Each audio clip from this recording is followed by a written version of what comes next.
Hello everyone, Vampire 218 here, welcome back to Danganronpa. Let's go in this room. To the kitchen. We're just trying to find the next really progression here. Oh, there's Owl. Talk to Owie. Hey Hina, how's Toko doing? Same as before, she won't come out. She just keeps mumbling on about Genocide Jack. So I left her there. You left her? My head was always swimming, I was getting pretty hungry. Yeah. Don't worry, I'm gonna head back as soon as I'm done eating. Toko's not exactly pleasant, but I'm still worried about her. Speaking of which, what are you eating? Huh? A donut, of course. Of course. Are two things I'm sure God created. Outer space and donuts. Look at there. Really. Bet sure I would have liked to eat donuts. Maybe that was one everybody going to regret. I should have tried to spend more time with her. Come to think of it, who did she spend time with? Well, she was a little strange. I didn't really hang out with that much girls. It's like she was trying to keep her distance from us. Actually, Sakura said something similar. She said that even though you and her invited Chiharu to exercise with you, she always refused. Yeah, totally. It's true. And it wasn't just us either. It was she stayed away from all the girls. Was she just shy? I don't know. She talked to the boys all the time. It's kind of weird to be shy around your own sex, but totally fine with the opposite sex. Wait, maybe she got used to guys spoiling her from the law. The law says you can't judge a book by its cover, right? You think so? Never really saw her as that kind of girl. Always account added. Ah, shoot. Ding dong ding dong!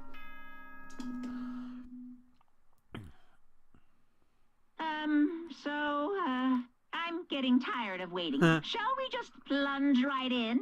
It's the moment you've all been waiting for. The class trial. You remember where to meet. Please go through the red... Begin the class trial, or yeah, it's about to begin. Red door. Let's do it. I have a lot of theories brewing around now. So, is everyone ready, or what? Am I blind, or are we missing someone? Yo. Toko's not here. And Toko is... You really don't remember? Kidding! I'm just kidding. How could I forget that little nut job? She's a crucial part of this class trial this time. What are you gonna do? Okie dokie, I'll go drag her out here. Just kicking and screaming. Just one moment, please. And just like that, a few minutes later, he reappeared, dragging Toko behind him. I told you I don't want to, but he forced me. I can't believe you would drag a girl around. It's terrible. You're just terrible. So now everyone's here, right? Okay then, hustle onto the elevator and let's get this show on the road. I'll see you guys down there. Let's go. Shall we get this going? It's time to find out who killed Chiharu. Chiharu Fusaki. She was so gentle, so calm, meek. Nobody had any problems with her. Someone made the choice to kill her, a girl like that. And that murderer is one of us. Someone's standing right here. Just go in the elevator. I don't want to deal with this. We have no choice, right? But to do this. Yes. I give a small nod in reply. One deep breath. I walk toward the elevator on shaky legs. I want to check something here real fast.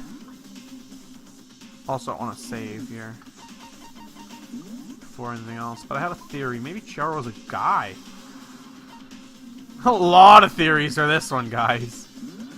Does it actually anywhere state she? That could be a boy. 28 inches. I feel my heart racing for it, and as soon as I was on, the elevator began to descend. Couldn't get a handle on my emotions. Couldn't stop speculating. The steel box sank deeper into the school. Uneasiness grew deeper. The elevator was unaffected, however, and continued to descend without hesitation, until finally it came to a sudden stop. What do you think? I redecorate. Isn't it so fresh? Isn't it so exciting? Don't waste our time with stupid questions. Let's get this over with. Very nice. Good, good. You're rip-roaring and ready to go. Gotta say, I don't hate it. Not at all. Well, Okay then, let's get this show on the road! Everyone, please find your assigned seats. And so the curtain opened once again. A deadly judgment, a deadly deception, a deadly betrayal, a deadly riddle, a deadly defense, and a deadly faith. A deadly class trial. Oh yeah. I want to set my skills. Ooh.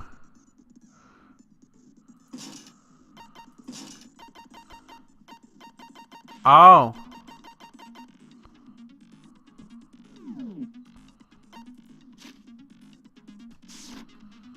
Let's do it.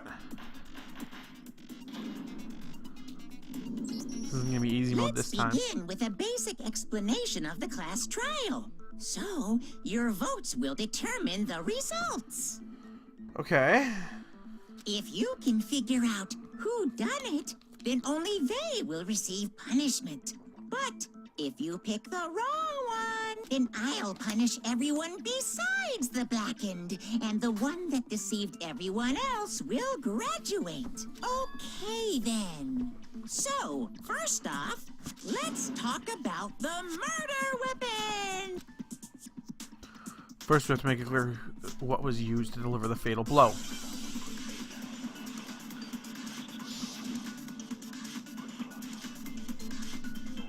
Okay, I have the locker room dumbbell loaded.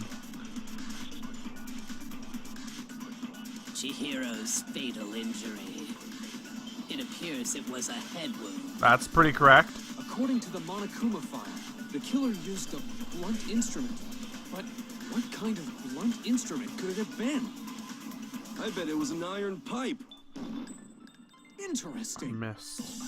That certainly would make for a powerful weapon. Poor Chihiro. Chihiro's fate, it appears it was. According to the Monokuma file, what kind of blunt? I bet it was an iron pipe. Yeah. No, that's wrong.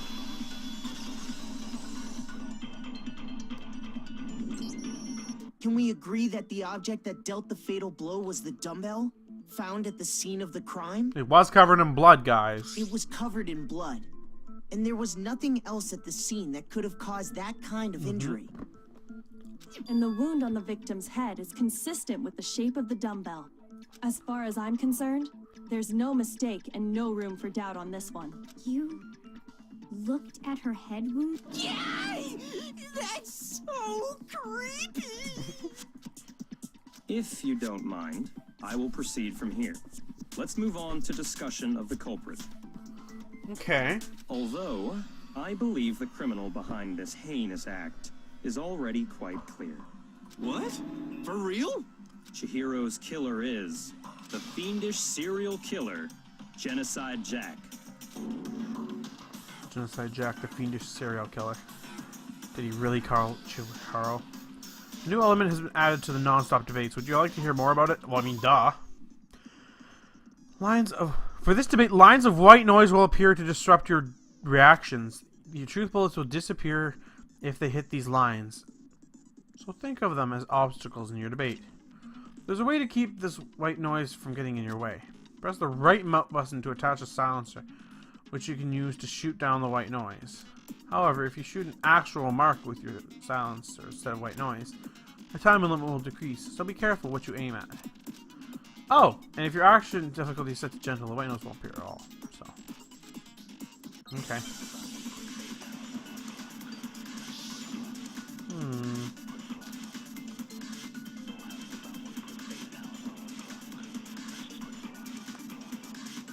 The culprit is Genocide Jack. I'm sure of it. Case closed, as far as I'm concerned. But that's impossible. Why? What makes it impossible? Well, I mean, come on. There's just no proof for it. No, that's wrong. Yeah, there's proof of it, that's the problem.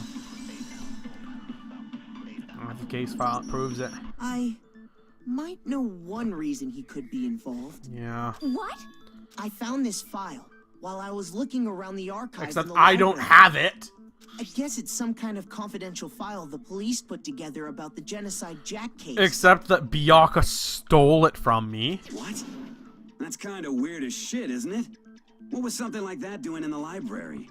The why of it is probably more trouble than it's worth. So let's forget about that for now. More importantly, it outlines all the specifics of every Genocide Jack case in exceeding detail. Okay.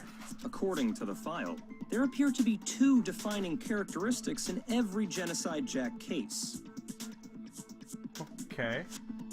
The first is that a bloody message is found written at the scene of every murder. Oh, that's right. Boob lust. Boob lust. Oh my god, that's really funny. Boob lust. No. It's actually bloodlust. But more important is the other characteristic, and it's something that has never been made public. Never made public? What the hell is it? Why don't you tell them, Makoto? Yeah, I guess I'm gonna have to, because he sure as heck won't.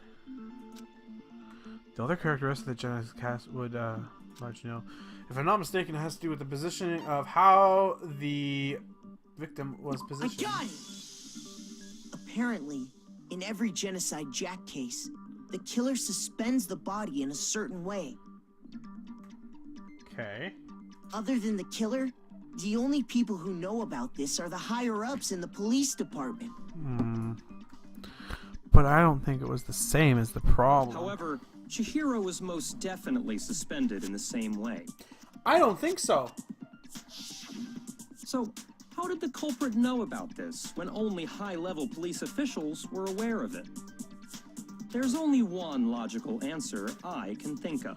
But It's because the culprit in this case is the real Genocide Jack. I don't think so. No fucking way. You're saying Genocide Jack is one of us? No, I don't think so. In fact, it's Toko. Well, that is accurate. What? Genocide Jack's true identity is Toko Fukawa. No, that's pretty accurate. I'll go with that. But What? Hey, okay, wait, hold on a sec. Toko has, like, bloodophobia or whatever, remember? What kind of serial killer is afraid of blood? Is Toko Genocide Jack? The answer is yes and no. Another riddle. Man, why is this gotta be so complicated? it's a riddle for sure, but I feel like I understand it. What it means by Genocide Jack, but also not to be Toko. The answer is that she's not just one person, but multiple people, right? Hangman's Gambit. Oh god, okay.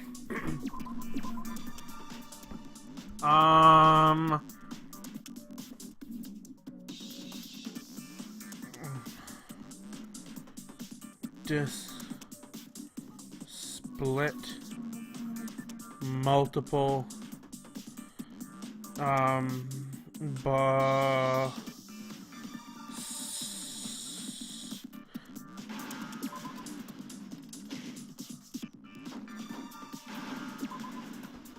skit. Oh, I think it's schizo.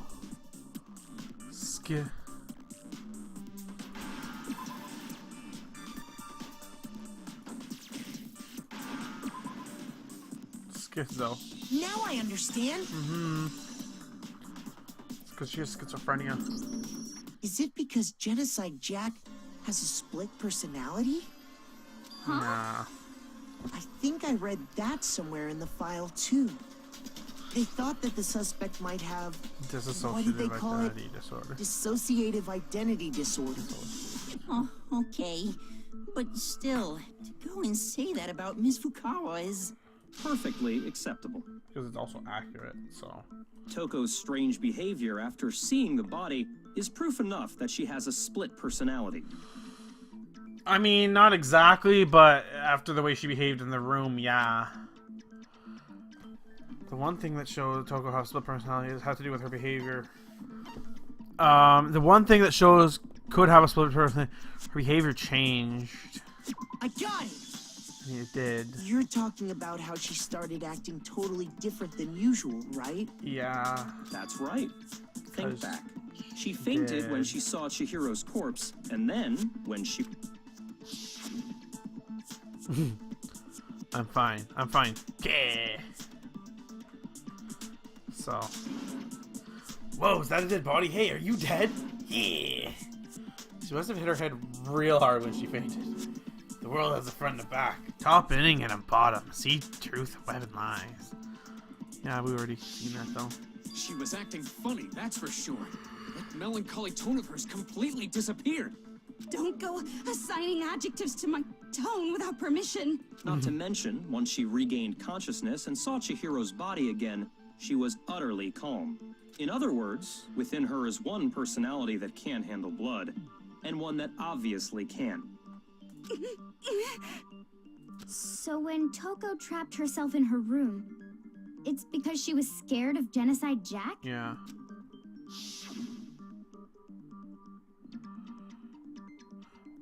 I won't let Genocide Jack have control. We've already seen that. I'll drive out the killer, drive out the murder scene. Can't we?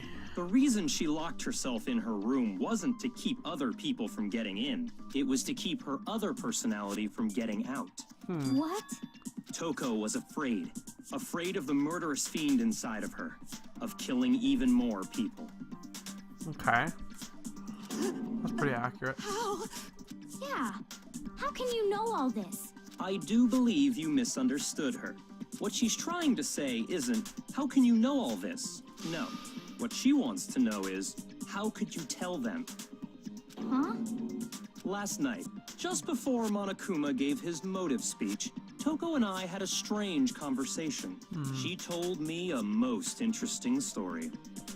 She said a murderous fiend lived within her, and she was afraid it could appear and attack at any time. And that trepidation is what's caused her to have such a bleak attitude. Oh, Isn't wow. that right, Toko?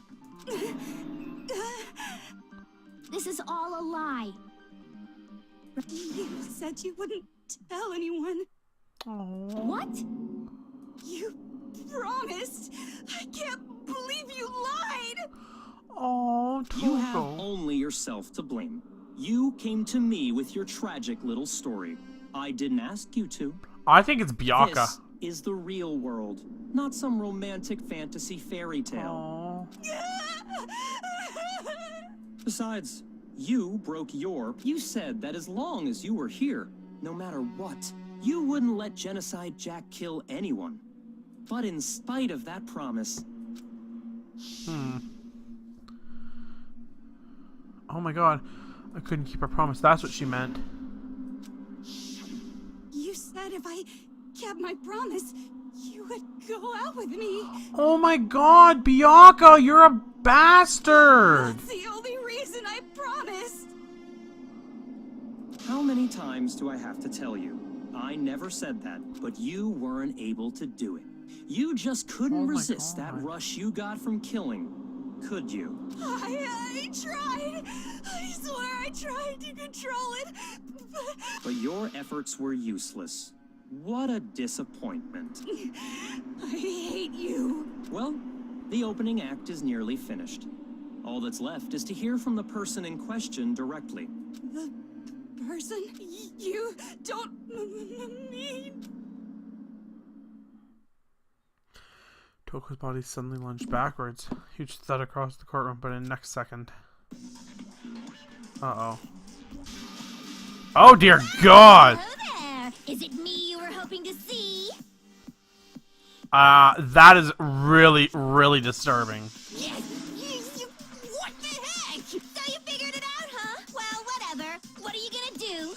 I'm the ultimate murderous fiend, Genocide Jack! Or better yet, let's go with Genocide Jill! Her tongue. What the fuck is this? Toko, what happened to you? Not Toko. That's a loser name. And what happened is a textbook split personality. So what if one of them happens to be a serial killer? You should turn a blind eye to one's faults. Yeah, no, I'm not liking her too much anymore. Intense. Like they say, sound and terrifying sound and murderous body. This one is so different from the one we've come to know. Yes, well, the world is composed of a front and a back, you know. Just like how every inning has a top and a bottom, or how in the depths of every truth lives a little lie. Look at her tongue! It's so long! Behind every dark and gloomy soul lives another that shines as bright as the sun! This is the murderous fiend genocide Jack. This is beyond insane. Miss Jack, Jill, can I ask you a question? What's up? Some of us think you might be the mastermind behind our entire situation. What are your thoughts on that? Well, I'll tell you. I am the mastermind of all masterminds! Just kidding! Then it's not true? Of course it's not true! How dare you try to link me to that creepazoid? And another thing, the police and government and society in the outside world are totally powerless. I mean, they just let this idiotic bloodthirsty maniac go buck wild all over town. Sure, I'm a bloodthirsty maniac, but life is pain, right? To live is to hurt other people. It's a necessary evil if you want to survive. The act of living itself causes pain for everyone. Just kidding again! Well then. This should be enough to convince you. This murderous fiend is responsible for Chihiro's death. Well, I'm not convinced, Byakuya, and we will find out why in the next episode, guys. I've been Vampire Tweety, and I will see you guys then. Bye.